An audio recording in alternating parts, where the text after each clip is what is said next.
Oke, kita kembali lagi bersama saya Reza. Saya ingin memasukkan geometri yang sudah dibuat kemarin, sudah melalui proses meshing dan pendefinisian boundary layer. Kita masukkan ke aplikasi Fluent.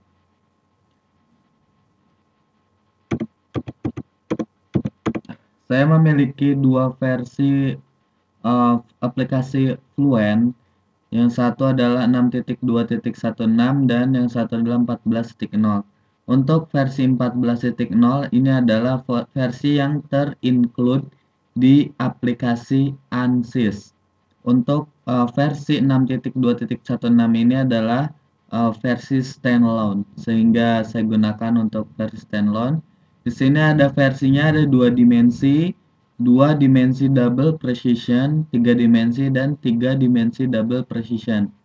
Untuk 3 DDP atau 2 DDP ini dua kali lebih berat untuk kinerja komputer, sehingga saya sarankan hanya menggunakan 3D jika hanya menggunakan laptop seperti saya. Run. Kemudian file kita read case. Ini sama saja seperti mengimport mesh yang sudah kita buat. Oke. Pada kali ini parameter yang saya akan masukkan adalah parameter yang sangat sederhana yang menjadi fundamental dari analisis airfoil ini. Anda bisa menambahkan parameter lainnya sekeinginan Anda. Pertama, kita masukkan energy equation dengan persamaan Navier-Stokes dan persamaan lainnya. Kemudian viscose kita gunakan K epsilon untuk kasus ini. Viscose ini artinya jenis aliran yang dimodelkan yang mengalir pada balok yang sudah kemarin kita gambar. Di sini ada laminar dan banyak. Sesuaikan, oke.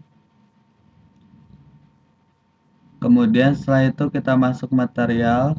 Di sini untuk yang kemarin kita definisikan material fluid itu adalah udara, bisa diganti-ganti dengan mengklik Fluent Database. Fluid, oke. Kemudian untuk solid kita pilih aluminium saja.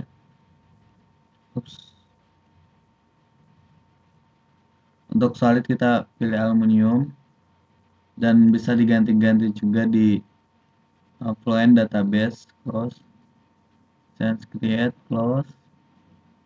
Setelah itu operating condition, gravity.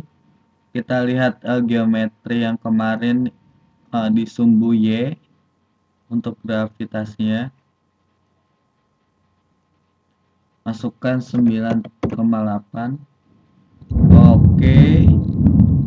Kemudian boundary condition airfoil ini bersifat wall.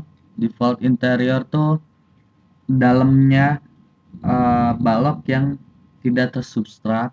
Fluid ini aliran yang mengalir di dalam balok yang kemarin sudah kita gambar. Inlet ini kita velocity inlet, kecepatan masuk, besarnya kita tentukan misal 5 meter per second.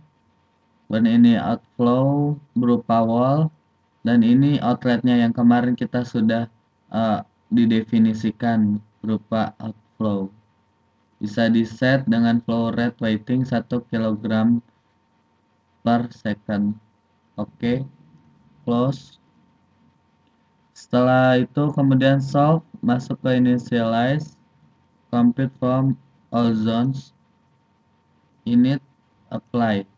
Jika setelah di init ini ada perubahan parameter lainnya, maka diwajibkan untuk menginit kembali agar iterasi berjalan. Close. Kemudian ini monitor. Ini residual plot untuk mengetahui grafiknya nanti seperti apa. Residual tadi dalam perhitungan numerik seperti ada sisa, di mana semakin kecil sisa-sisa pembagiannya maka semakin mendekati konvergen. Kemudian tadi monitor kita ingin mengetahui gaya drag dan lift, print, plot, write pada wall zones airfoil, apply, print, lift, print, plot, write, apply, close. Kemudian setelah itu kita iterasi. Iterasi ini kita masukkan 1000 iterasi.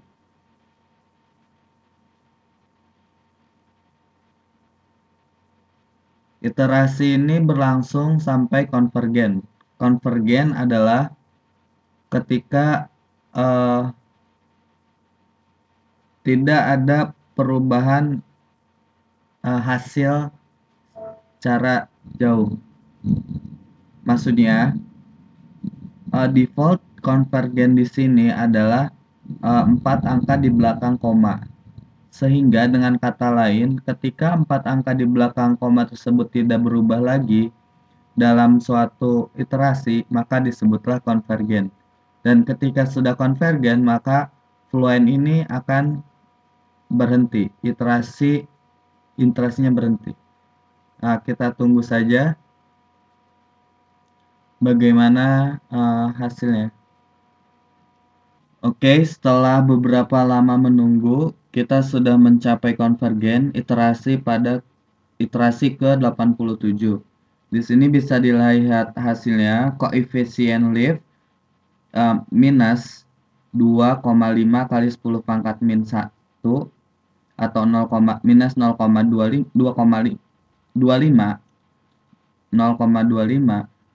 Di sini menandakan bahwa tidak ada gaya lift yang terjadi pada airfoil ini.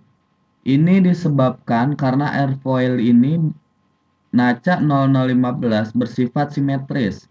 Dengan simetris, maka tidak ada perbedaan tekanan pada permukaan atas dan permukaan bawah. Sebenarnya, perbedaan tekanan dan bagian atas dan bagian bawah airfoil itu justru menghasilkan lift. Jika berbentuk simetris tidak ada perbedaan, maka lift pun tidak ada. Kemudian ini untuk gaya drag kita menggunakan sudut serang 0 derajat, maka koefisien drag yang dihasilkan adalah sebesar 3,5. Ini cukup besar karena rata-rata untuk sebuah airfoil sekitar 0,5 sampai 0,9 koefisien drag. Namun untuk saat ini cukup besar 3,5. Setelah itu kita lihat hasilnya seperti apa display. Di sini ada beberapa bentuk yang bisa ditampilkan seperti kontur, vektor, path lines dan lain-lain. Kita lihat vektor di sini. Oke, kita pilih velocity. Di sini surface airfoil, compute dan display. Menekan tombol scroll pada mouse dan drag sampai kita zoom. Oke, kita dapatkan bahwa distribusi kecepatan hampir merata pada seluruh permukaan. Kecepatan sangat berhubungan dengan tekanan.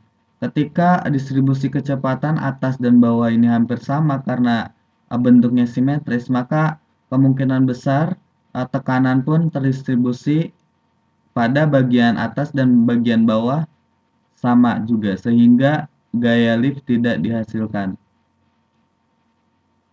Oke, kita lihat turbulen. Turbulen atau olakan yang sering disebut dalam bahasa Indonesia itu adanya pergerakan udara karena perbedaan kecepatan. Ketika kita lihat perbedaan eh, vektor kecepatannya hampir sama, maka kemungkinan turbulence sangat kecil dan bisa dilihat memang turbulence di sini eh, berwarna biru cukup kecil sampai 0,0492. Untuk mengetahuinya, klik eh, kanan pada mouse pada panah sehingga ini akan eh, menunjukkan angkanya. Ya, seperti itulah turbulen. Kemudian kita lihat kontur tekanan dynamic pressure-nya pada airfoil. Sesuai analisa apakah dia memiliki perbedaan tekanan antara atas dan bawah. Yap, ternyata permukaan atas dan bawah memiliki hampir sama bentuk konturnya, sehingga gaya lift kecil sekali, bahkan minus. Misal kita klik yang merah ini, lalu di upper face juga memiliki bagian merah dan nilainya hampir sama. Untuk menimbulkan gaya lift, kita bisa merekayasa dengan perbedaan bentuk atas dan bawah airfoil. Kemudian dengan merekayasa sudut serangnya. Begitulah, inilah hasil kontur dan hasil lainnya yang bisa dilihat di Fluent dari NACA Airfoil 0015 yang ada di Lab Rekayasa Energi dan Pengkondisian Lingkungan Teknik Fisika ITS. Saya Reza, saya ucapkan terima kasih.